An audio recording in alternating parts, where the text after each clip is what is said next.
శుక్లాంబరధరం విష్ణుం శశివర్ణం చతుర్భుజం ప్రసన్నవదనం ధ్యాయేత్ సర్వవిఘ్నోపశాంతయే.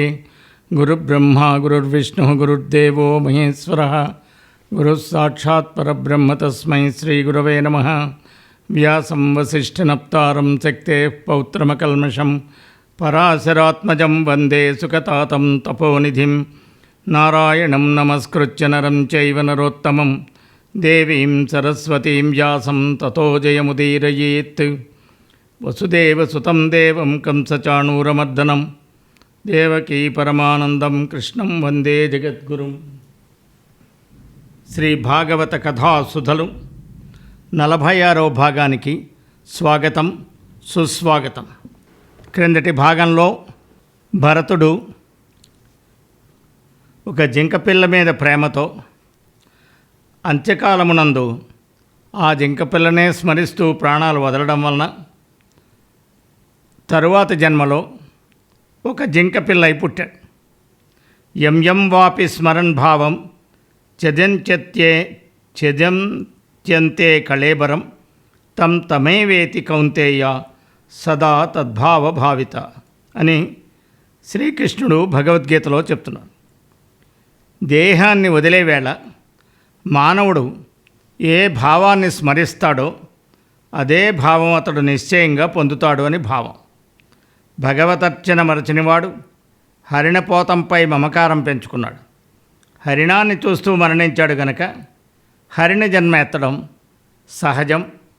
అందువలన మనస్సులో ఏ స్మృతితోటి ఏ కోరికతోటి చివరి ఆలోచనలు ఆగిపోతాయో అది పునర్జన్మకి హేతు అవుతుందని భగవద్గీతలోనే చెప్పారు. లలితా సహస్రనామ స్తోత్రానికి మహానుభావుడు భాస్కర్ రాయలు వారు సౌభాగ్య భాస్కరం అనే పేరిట వ్యాఖ్యానం రాశారు. అందులో ధన్య అనే నామం ఉంది లలితా సహస్రనామంలో. ఆ ధన్య అనే నామానికి వ్యాఖ్యానం చేస్తూ ఏ మానవుడైతే ఆఖరి క్షణంలో ఒక భావం మీద నిలిచిపోతే మనస్సు అదే పునర్జన్మకి హేతు అవుతుందని ధన్య చింతన గురించి చెప్పారు. ఆ చింతలు 4 రకాలు. ఆ 4 రకాల వలన 4 రకాల జన్మలు ఎత్తుతారు. సాధారణంగా తిరియక్కులై పుడతారు.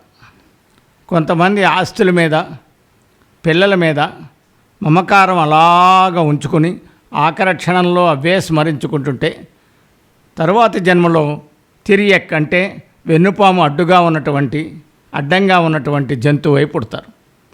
కుక్కో గాడిదో అలాంటివి పుడితే ఆ జన్మంతా ఆ భావంతో ఉంటారు. వారికి పూర్వజన్మ స్మృతి ఉండదు.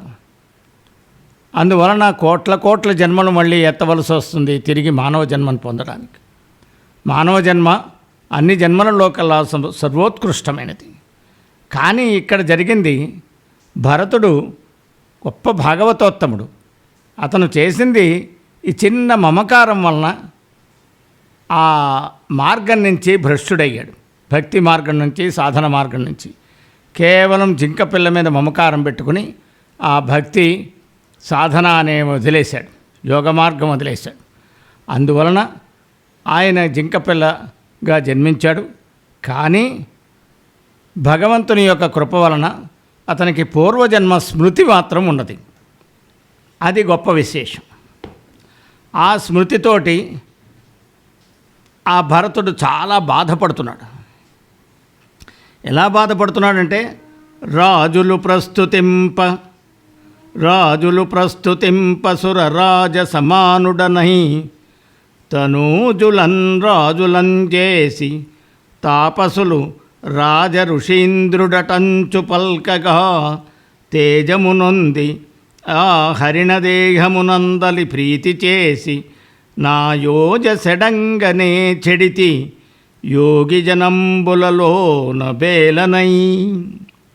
భరతుని యొక్క పశ్చాత్తాపం పూర్వజన్మలో తను చేసిన తప్పిదం వలన ఇప్పుడు కలిగిన జన్మను గురించి బాధపడుతున్నాడు.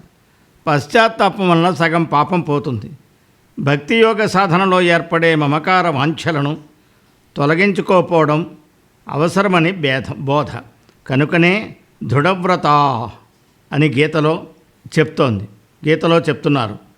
సతతం కీర్తయంతో మాం యతంతశ్చ దృఢవ్రత అని చెప్పారు. ఈ విధంగా రాజులందరూ నన్ను తెగ పొగిడారు. నేను దేవేంద్ర వైభవాలను తనివితీరా అనుభవించాను. నా కుమారులను రాజ్యం చేశాను. అడవికి వచ్చాను, తపస్వినయ్యాను.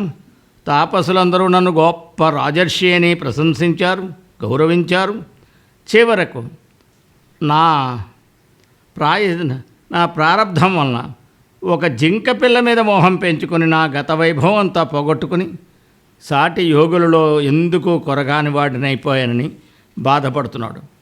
ఇట్లు శ్రీమన్నారాయణ గురించి వినడం, హరిని తలచుకోవడం, హరినామ సంకీర్తనం చేయడం, హరిపూజ కావించడం, హరిభక్తులను అనుసరించడం మొదలైన సత్కర్మలతో క్షణకాలం కూడా వ్యర్థం చేయని నాకు ఈ లేడి పిల్ల వల్ల తపోవిఘ్నం కలిగింది. మోక్షానికి దూరమయ్యానంటూ కుమిలిపోతున్నాడు.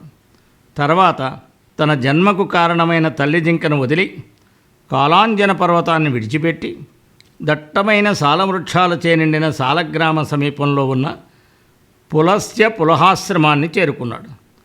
ఆ ఆశ్రమంలో శాంత స్వభావులైన మునీశ్వరులున్నారు. అది ఒక గొప్ప భగవత్ క్షేత్రం.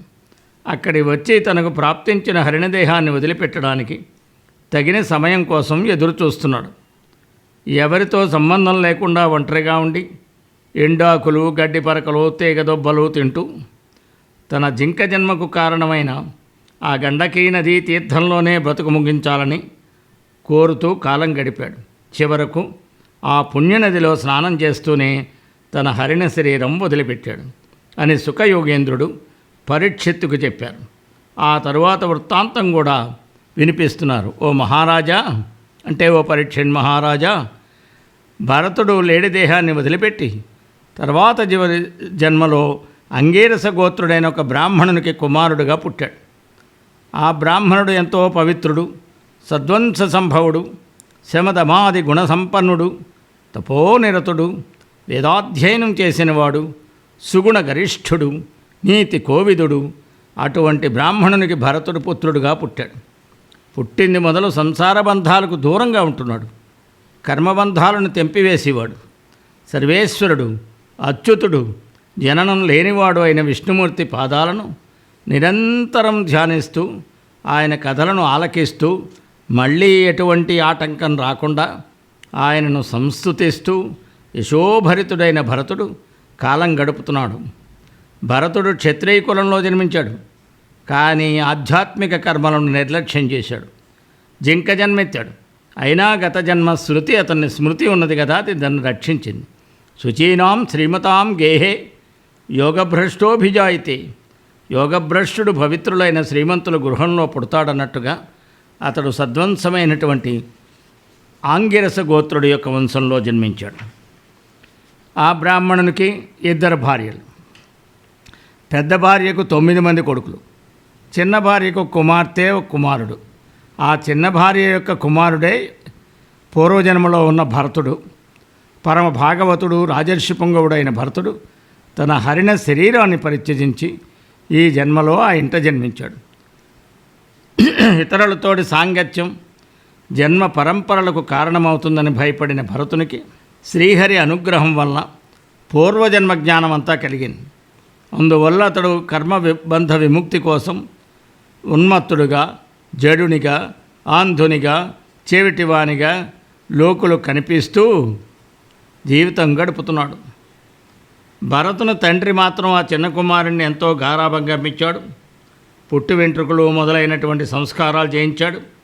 కుమారుని మీద ఉన్న అనురాగాతిశయంతో నిత్యము శౌచ సదాచారములు నేర్పాడు. అవి ఆయనకి ఇష్టం లేకపోయినా సాక్షాత్తు తండ్రి చెప్తున్నాడు గనక శ్రద్ధాభక్తులతోటి విన్నాడు. కానీ తండ్రి దగ్గర ప్రణవం, వ్యాహృతులతో కూడిన గాయత్రి మంత్రోపదేశం కూడా పొందాడు. ప్రతి సంవత్సరం తప్పకుండా చైత్ర, వైశాఖ, జ్యేష్ఠ, ఆషాఢ మాసాల్లో వేదాధ్యయనం చేశాడు. తండ్రి కుమారునికి శిష్టాచారం నేర్పాలని తన కుమారుడైన భరతునికి అతని తండ్రి శౌచ విధి, ఆచమన విధి, అధ్యయన విధి, వ్రత విధి మొదలైన విషయాలు, అగ్ని ఆరాధన, గురు శుశ్రూష వంటి సత్కార్యాలు నేర్పాడు. అయినా కుమారునికి వాటి పట్ల ఏమాత్రం ఆసక్తి లేకుండటం గమనించి అయ్యో నా ప్రయత్నం అంతా వ్యర్థమైందని నిరాశపడ్డాడు. అలా నిరాశపడి బాధపడుతూ ఆయన కాలం చేశాడు. భరతుడు మాత్రం ఎప్పుడూ ఆత్మానుభూతి పొందేవాడు, ఆనందంగా ఉండేవాడు. అతనికి సుఖదుఖాలు తెలియవు. దేహంపై ఏమాత్రం శ్రద్ధ లేదు. చలి, వేడి, గాలి, వానలకు భయపడేవాడు కాదు. ఒంటి మీద బట్ట కూడా కప్పుకునేవాడు కాదు. ఆబోతులాగా బలిసి గట్టిపడిన దేహంతో వట్టి కటిక నేలపై పడుకునేవాడు. మట్టి కొట్టుకున్న మాణిక్యంలా ప్రకాశింపని బ్రహ్మవర్చస్సుతో కనిపించేవాడు. మలినమైన యజ్ఞోపవేతంతో తిరిగేవాడు. అతన్ని చూసి అజ్ఞానులైన వారు వీడు జన్మానికి బ్రాహ్మడు కానీ వట్టి పనికి మాలిన ముద్దని అనుకునేవారు. ఇదంతా చూసి సవత్తల్లి కొడుకులు కొంతకాలం అతనికి పొలం పనులు అప్పచెప్పారు. అయినా ఆ పనులేమీ అతనికి తెలియవు. మంచివా, చెడ్డవా, చిన్నవా, పెద్దవా అనే ఆలోచన కూడా లేదు. అతని సోదరులు నూకలు, తవుడు, తెలికపిండి, ఊక, పొట్టు, 3 చెక్కలు ఏవి పెట్టినా వద్దనకుండా తినేవాడు. వాటినే అమృతంగా భావిస్తూ ఆప్యాయంగా భక్షిస్తూ పొలానికి కాస్తూ ఉండేవాడు, కాపలా కాస్తూ ఉండేవాడు. భరతుడు అమృతత్వానికి అర్హుడని చెప్పవచ్చు. సమదుఃఖ సుఖం ధీరం సోమృతత్వాయ కల్పతే. సుఖదుఖాలలో నిర్వికారుడైనప్పుడు మనుష్యుడు అమృతత్వానికి అర్హుడవుతాడని గీత చెప్తోంది. మంచి చెడులు, సుఖదుఖములు అవన్నీ విస్మరించడమే అమృతత్వ సిద్ధికి మార్గం. ఇంకా భగవద్గీత చెప్తోంది భక్తి యోగంలో, తుల్యనిందాస్తుతిర్మౌని సంతుష్టో ఏన కేనచిత్ అనికేత స్థిరమతి భక్తిమాన్మే ప్రియో నరః. ఎవరైనా తిట్టినా పొగిడినా దాన్ని సమానంగా భావించేవాడు, మౌనంగా ఎల్లప్పుడూ సంతోషంగా ఉండేవాడు, ఇల్లు వాకిలి లేకుండా సన్యాసిలా సంచరించేవాడు, స్థిర నివాసం లేకపోయినా బుద్ధి మాత్రం భగవద్ధ్యానంలో స్థిరీకరించినవాడు, భక్తిపరుడు అయిన మానవుడు నాకు చాలా ఇష్టమైనవాడు. జడభరతుడు కూడా అట్టివాడే. ఇలాగా భరతుడు కాపలా కాస్తున్న పొలానికి దగ్గరలో ఒక నగరం ఉంది. ఆ నగరానికి నాయకుడైన బిల్లరాజుకి పిల్లలు లేరు. అందుచేత ఆయన కాళికాదేవికి నరబలి ఇవ్వాలనుకున్నాడు. ఒక మనుష్యుని వెంటబెట్టుకుని పోతున్నాడు.